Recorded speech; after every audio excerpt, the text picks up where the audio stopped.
Hello everyone, how are you all? Welcome to Ecoso.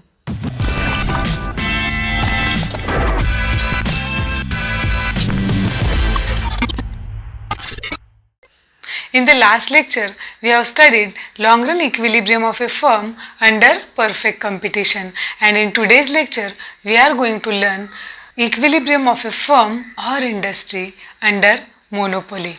देखो monopoly market जो है वहाँ पे फर्म एंड इंडस्ट्री अलग अलग नहीं है, जो फर्म है वही इंडस्ट्री है, बिकॉज मोनोपोली में सिर्फ सिंगल सेलर रहता है. जब फर्म सिंगल सेलर है तो हम लोग को ये भी पता है कि firm is a price maker under monopoly, मतलब फर्म खुद की प्रोडक्ट की प्राइस खुद ही डिसाइड करती है. So here monopolist earns a maximum profit, but एक कंडीशन इसमें हम लोग को याद रखनी है कि monopolist price and level of output दोनों चीज़ें एक साथ कभी भी डिटरमाइन नहीं कर सकता. मोनोपोलिस्ट एक तो प्राइस डिटरमाइन करता है तो level of output market demand decide करेगी. इसके अगेंस्ट अगर मोनोपोलिस्ट लेवल ऑफ आउटपुट कितना प्रोड्यूस करना है ये डिसाइड करता है तो वो आउटपुट पे मार्केट में कितना डिमांड है वो डिमांड प्रोडक्ट का प्राइस डिसाइड करेगा. इट मीन्स मोनोपोलिस्ट प्राइस या फिर लेवल ऑफ आउटपुट दोनों में से कोई तो एक ही चीज़ डिसाइड कर सकता है. अभी हम लोग देखते हैं short term equilibrium of a firm under monopoly.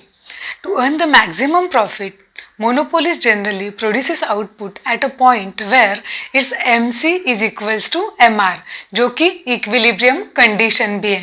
तो हम लोग दो equilibrium conditions अभी लिखते हैं यहाँ पे. equilibrium conditions, as I told you, ये equilibrium conditions हर एक मार्केट के लिए सेम रहेगी, बट एज अ रिमाइंडर हर बार हम लोग ये रिपीट करेंगे. So first MC is equals to MR. Second, MC is increasing at the point of equilibrium. Monopolies का जो डिमांड कर्व है वो हमेशा डाउनवर्ड स्लोपिंग रहता है from left to right. Why? Because भला वो मोनोपोलिस्ट है पर वो भी अगर आउटपुट ज़्यादा सेल करना चाहता है तो उसे प्राइस डिक्रीज करना पड़ेगा. इसीलिए मोनोपोलिस का जो डिमांड कर्व है वो डाउनवर्ड स्लोपिंग ही रहता है. Now we will see three conditions of short-term equilibrium of a firm under monopoly. First one is a supernormal profit, which we also know as excess profit. Second one is a normal profit, and third is the loss. Let's continue with a diagram.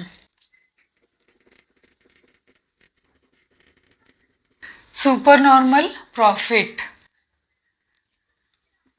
X-axis output, y-axis price, revenue and cost. As we know, demand curve here slopes downwards from left to right.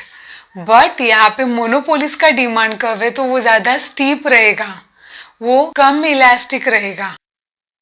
This is the demand curve of a firm, which is also the AR curve. Its corresponding MR curve will always lie below the AR curve. AR curve के नीचे ही monopolist का MR curve आता है.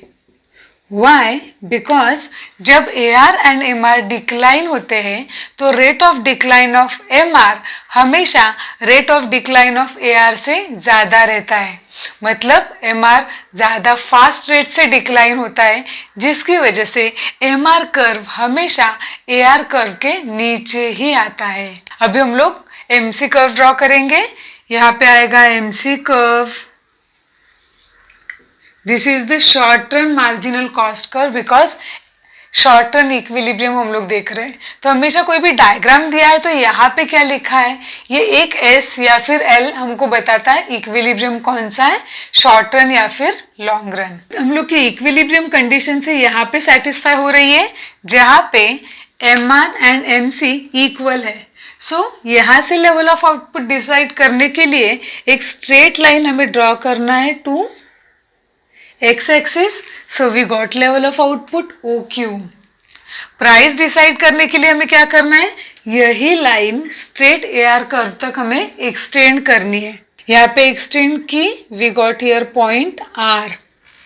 अभी हम लोग ने AR curve तक क्यों एक्सटेंड किए, because always remember AR is always equals to price. कोई भी मार्केट हो, AR हमेशा प्राइस के इक्वल रहता है। इसीलिए हम लोग ने ये जो लाइन है इक्विलिब्रियम पॉइंट से AR कर्व तक एक्सटेंड की।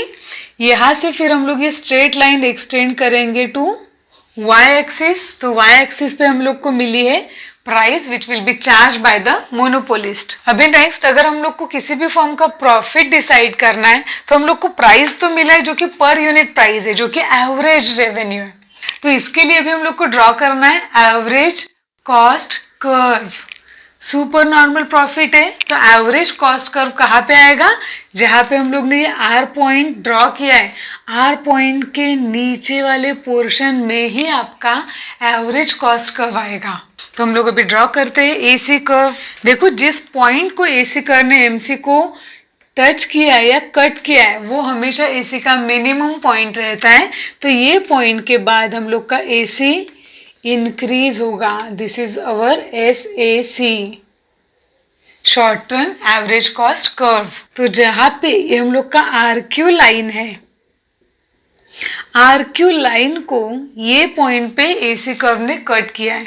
देखो आप लोग कंफ्यूज होते हैं ये और ये पॉइंट में, तो ये वाला पॉइंट नहीं लेना है हम लोग को। फर्स्ट पॉइंट है जहाँ पे AC कर्व ने ये RQ लाइन को कट किया है, यहाँ पे हम लोग देखते हैं, हम लोग यहाँ पे नाम देते हैं S। इस पॉइंट से we draw straight line to y axis, we get cost OA। देखो कॉस्ट है OA, प्राइस है OP, तो दोनों के बीच का जो डिस्टेंस है that is the super normal profit of a firm under monopoly. हम लोग फिर से ये TR एंड TC के टर्म में देखते हैं। TR is equals to price into quantity, price OP, quantity OQ is equals to क्या आएगा, OPRQ। पूरा का पूरा ये रेक्टेंगल आएगा OPRQ। देन हम लोग देखेंगे अभी TC which is equals to AC into quantity। AC यहाँ पे क्या है, OA। OA is the AC, OQ is the quantity। OA into OQ is equals to क्या आएगा, OASQ। So write here OASQ। Final formula is for profit.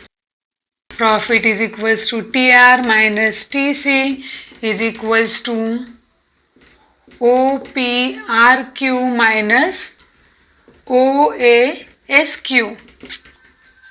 OPRQ से मतलब ये बड़े वाले रेक्टेंगल से हम लोग ये छोटा वाला यानी कि OASQ माइनस करते हैं, तो यहाँ पे जो रिमेनिंग पोर्शन है यानी कि APRS is the super normal profit of a firm under monopoly.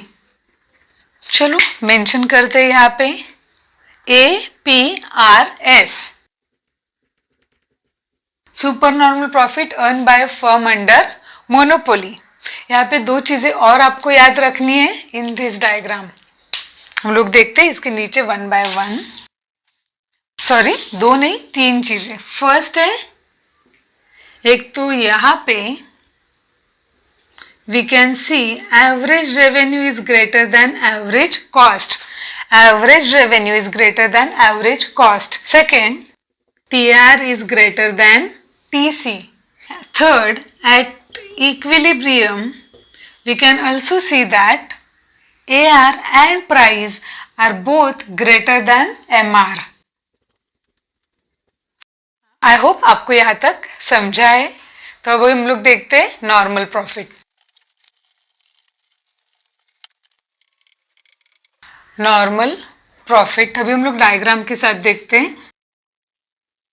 X axis we show output, on Y axis price, revenue and cost. Same demand curve slopes downwards from left to right. Equilibrium conditions भी same है तो हम लोग भी directly वो draw करते हैं। SMC cuts MR at point E. E point से स्ट्रेट लाइन ड्रॉ किया to X axis, level of output OQ, price के लिए लाइन फिर से एक्सटेंड किया, here we get point R से यहाँ तक आए y एक्सिस पे, we got equilibrium price OP। अभी यहाँ पे फर्म नॉर्मल प्रॉफिट अर्न कर रही है, एंड अगर फर्म नॉर्मल प्रॉफिट अर्न करती है तो AC कर्व हम लोग का जो है वो R पॉइंट से जाएगा। तो यहाँ से हम लोग R पॉइंट से AC कर्व ड्रॉ करेंगे। यहाँ पे इसने MC कर्व को टच किया, यहाँ से AC हम लोग का इंक्रीज होगा SAC, एंड यहाँ से फिर ऊपर ऐसे हम लोग को कर्व ड्रॉ करना है। इस डायग्राम में भी हम लोग देख सकते हैं कि नॉर्मल प्रॉफिट है, AC कर्व से हम लोग को पता चलता है कि फर्म का यहाँ पे जो प्राइस है OP वही है फर्म का एवरेज कॉस्ट। इसका मतलब क्या है, in this diagram also AC is equals to AR is equals to price, तीनों भी इक्वल है, प्राइस AC एंड AR। अभी हम लोग देखेंगे यहाँ पे TR एंड TC भी इक्वल आएगा। We put values in the formula, TR price into quantity, that is OP into OQ, which is equals to OPRQ। So OP into OQ is equals to OPRQ। TC AC into Q, AC is OP, quantity OQ, तो हम लोग का यहाँ पे भी answer same आएगा, OP into OQ is equals to square OPRQ। It means here TC is equals to TR। Firm का normal profit कहाँ पे है, as we have discuss already, यहाँ पे जो फर्म को नॉर्मल प्रॉफिट मिल रहा है वो कॉस्ट ऑफ प्रोडक्शन में इंक्लूड है, एंड इसीलिए हम लोग बोलते हैं कि नॉर्मल प्रॉफिट के सिचुएशन में AC is equals to AR है, TC is equals to TR है, फिर भी फर्म प्रॉफिट अर्न कर रही है। आई होप आपको ये वाला पार्ट भी समझा होगा नॉर्मल प्रॉफिट का। Now turn to the last condition where in the monopoly firm incurs a loss in the short run. Generally हम लोग के माइंड में कंसेप्शन है कि अगर मोनोपोलिस्ट है तो उसे हमेशा प्रॉफिट ही मिलना चाहिए, उसे लॉस हो ही नहीं सकता, but in reality monopolist can earn loss in the short run. तो हम लोग अभी लॉस का डायग्राम देखते हैं।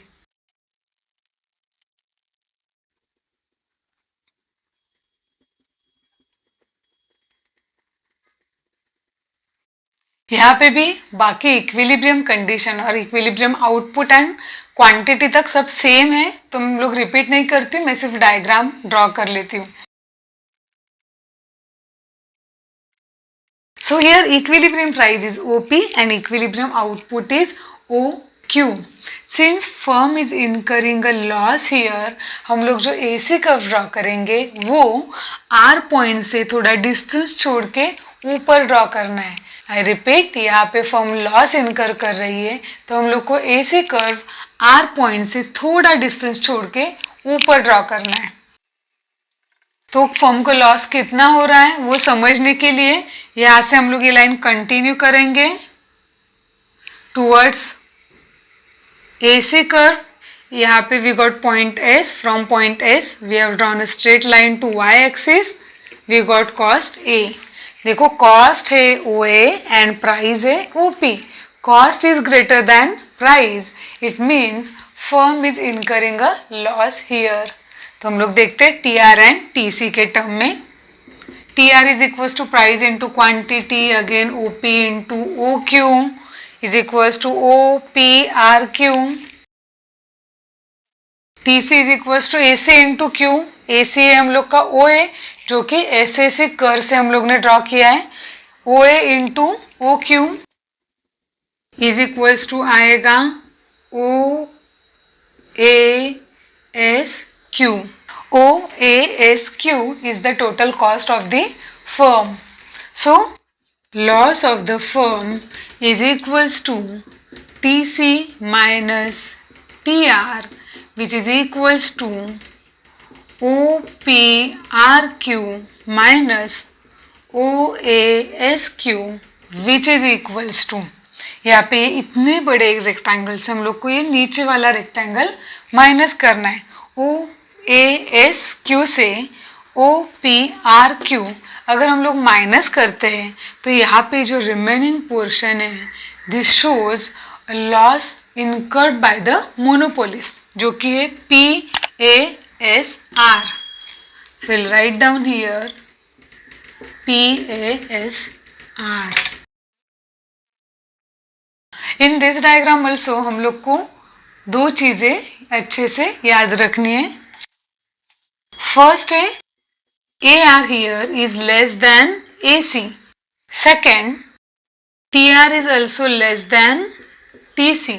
तो हम लोग इसे अपोजिट भी बोल सकते हैं, AC is greater than AC और TC is greater than TR. I hope आपको आज का टॉपिक अच्छे से समझा होगा। Please like, share and subscribe इकोसो। Thank you.